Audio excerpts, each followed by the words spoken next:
Can you understand the concept of a leaf without referring to the concept of a tree? Or can you understand the concept of the moon without referring to the concept of the solar system? The point is that you cannot. The leaf is a part of a bigger structure, that is the tree. And unless and until we place the leaf in its due place in the structure of a tree, we cannot really know what a leaf is. And this is the very basic point of structuralism. Structuralists believe that to understand any singular concept or unit of idea meaning, one has to put it into a bigger, larger structure and see its relationships with the other things in the same structure and thus understand it. So basically the idea is that nothing can be understood in isolation. Take for example the literary text Waiting for Godot.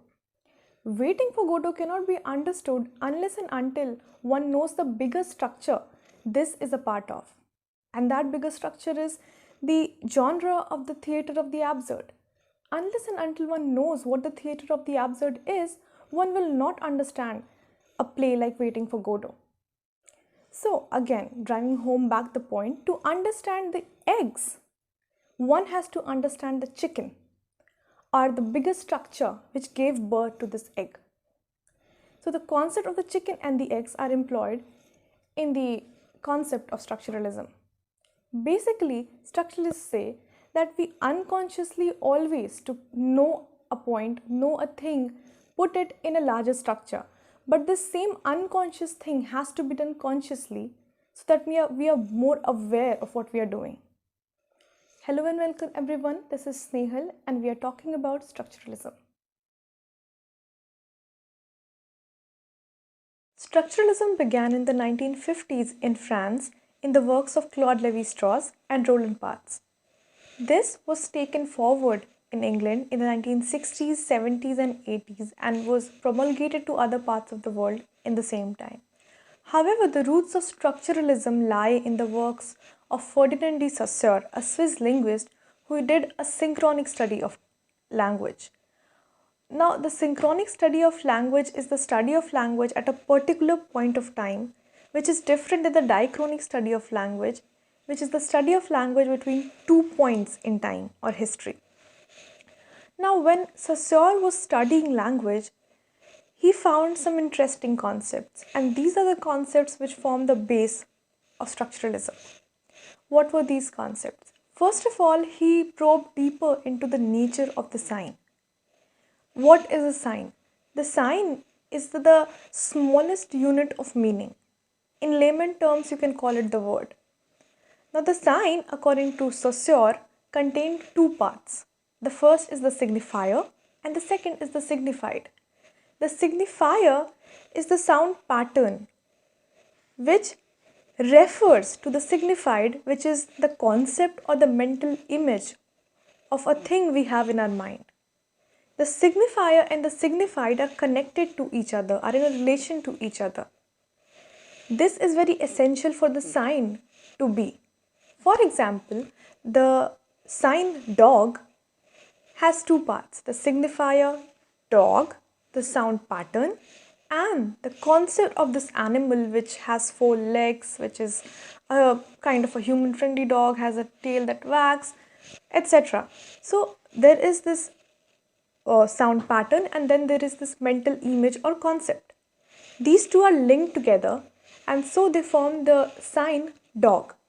However, if I said a word like blue, it is definitely a sound pattern. It has a sound pattern, but there is no signified attached to the signifier, and thus it is not a sign.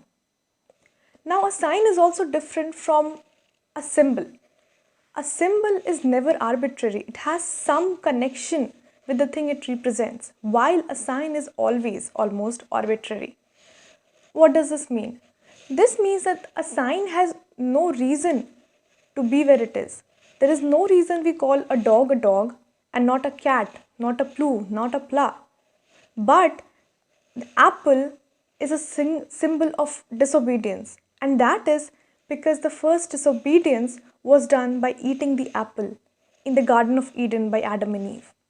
So the symbol almost always has some connection to the meaning it represents, while a sign is almost always arbitrary. Saussure gave three propositions about the nature of language or the nature of the word.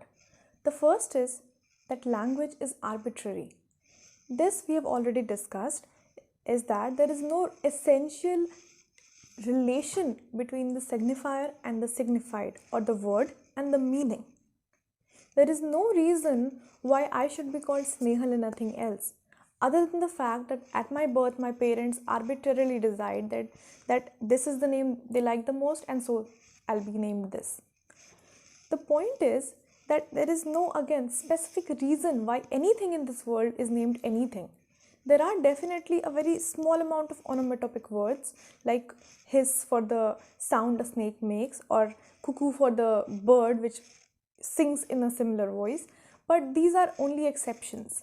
Majorly, things are not related to the labels we give to them. There is a famous line by Shakespeare that a rose by any other name would smell as sweet. There is no reason why a rose should be called a rose and not a jasmine, not a lily, not a cat for that matter. There is no reason. So the arbitrariness of language is a very simple concept to understand, but it entails some important concepts. When we say that language is arbitrary and that there is no inherent, innate connection between the name we give to a thing and the thing itself, we also imply that the world we live in, the language we use to denote the world we live in, is not a reflection of the world. Language as a system stands apart from the world. It just labels the world, does not really denote or reflect the world in any way. The second idea is that language is relational. This means that meaning of any word is dependent on the relationship this word has with the adjoining words in the structure. So this brings up two concepts, the concept of the dyadic pairs and the concept of the paradigmatic chain. The concept of the dyadic pair is very simple. The idea is that words often exist in pairs of binary opposite terms. So an example would be the pair of day and night. The concept of day is only there because there is this concept of night, and day is something which is not night and night is something which is not day. So if either of these things disappears, either of the concepts disappears, the concept which is left would also disappear. So another example would be the concept of stay-at-home mothers and the concept of working mothers. The concept of working mothers only exists because there is this concept of stay-at-home mothers. If either of this concept disappears, the other would too. And so all the mothers would be just called mothers. Again, if the concept of the mother disappears, the concept of the father would disappear as well. Because again, these are binary opposite terms, similar in the way that they take care of the child and different in the way that they are consisting of different genders. So if the concept of mother, the female caretaker, disappears, the concept of the father would also disappear, and vice versa. And all the caretakers would just be called parents, and so on and so forth. This is the idea of the binary opposites or the dyads. The second idea is the idea of the paradigmatic chain. A paradigmatic chain is a group of words which are similar in meaning and functionality. An example would be, the very common example given is the group of these dwelling places like hut, house, mansion, palace. All of these are dwelling places. All of these are places where people live. So the difference is that a house is a dwelling place which is bigger than a hut but smaller than a mansion. A mansion is a dwelling place which is bigger than a house but smaller than a palace. So the meanings of each of these elements depend on its relationship with the other elements in the same pair, in the same group of words. So in any situation where the concept of the house disappears, the concept of the house would be engulfed either in the concept of the mansion or in that of the hut.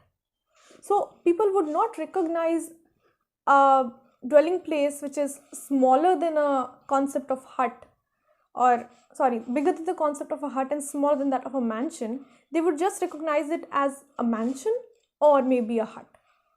So that is the idea that any word is related to other words and its meaning depends on that. Another example would be the paradigmatic chain of the LGBT communities. Lesbian, gay, bisexual, transgender and queer people form a pair, a group of people, group of identities which is different from the cis heterosexual identity. So in any situation where the concept of maybe say bisexuals disappear, either the bisexuals would be called lesbian or gay, or they would be labeled as queer. So the existence of any of these meanings is dependent on the existence of the other meanings and the relationship between the two. That is the idea that language is relational. The third concept in the concept of language is that language is constitutive, which means that language constitutes or creates the world we live in. It creates or dictates the worldview we have. An example would be the idea of depression. Until and unless the term depression was coined and given to this perpetual state of anxiety and sadness, etc., a person who was depressed was just looked upon as a person who is just sad. But now we know that depression is much more than just sadness. So the point is that until and unless this term was coined and this idea was created, we did not see depression as what it was, but rather just as a simple phenomena of sadness. Our worldview is dictated by the words we use or the words that are available to us for use. Another example would be the concept of terrorists and freedom fighters. Take the example of Subhash Chandra Bose, an Indian freedom fighter.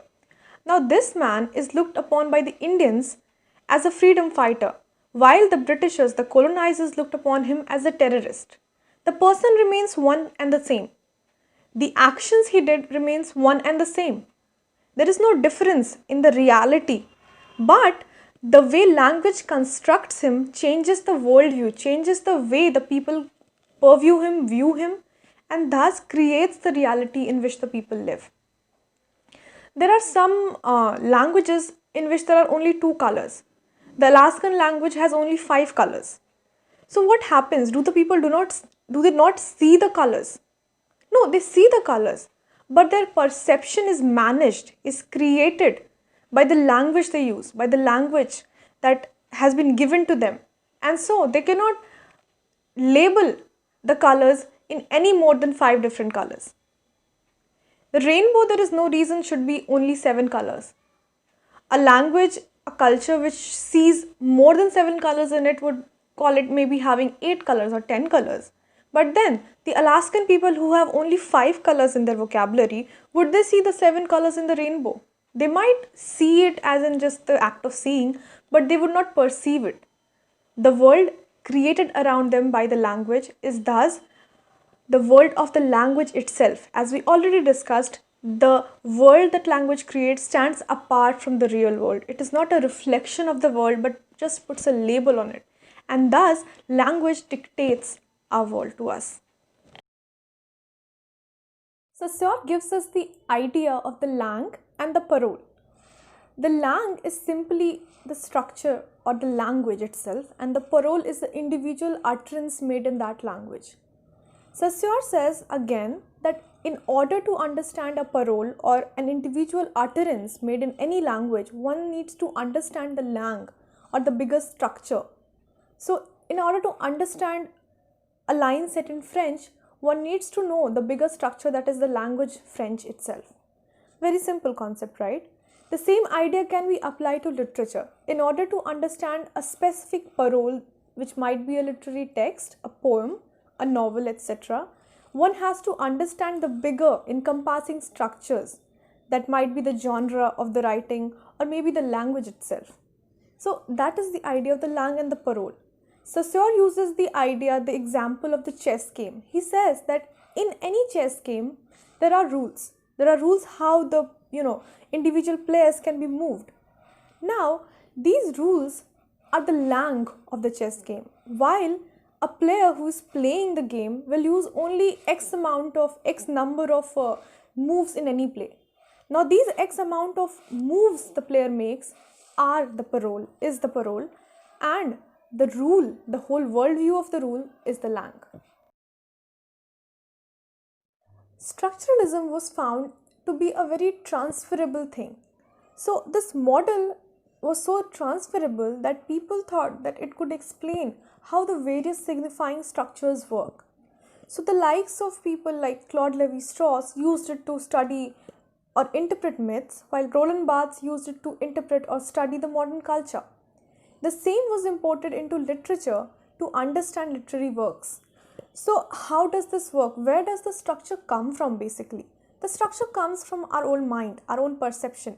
Because remember, we already said that words do not reflect the world, they just label the things. And the language as a structure stands apart from the world. It is not a part of the world. It constitutes our world and is different from the real reality which is out there. It just labels it. So these structures come from our own mind. So when we look at a literary text, how do we know which is the structure in which we need to put this work in? The thing is, there are many structures often overlapping, and we need to choose one of these structures in which we have to contextualize this text. For example, I gave the example of Waiting for Godot. Waiting for Godot could be seen as a play because it is a play. It could be seen as one of the many plays written in the theatre of the absurd and studied in that way. It could be seen as a drama written in the modern era and studied in that way. So there are many signifying systems, and any one of those could be used to study the play or any individual item that we will be discussing. Do not forget to click on this video and subscribe here.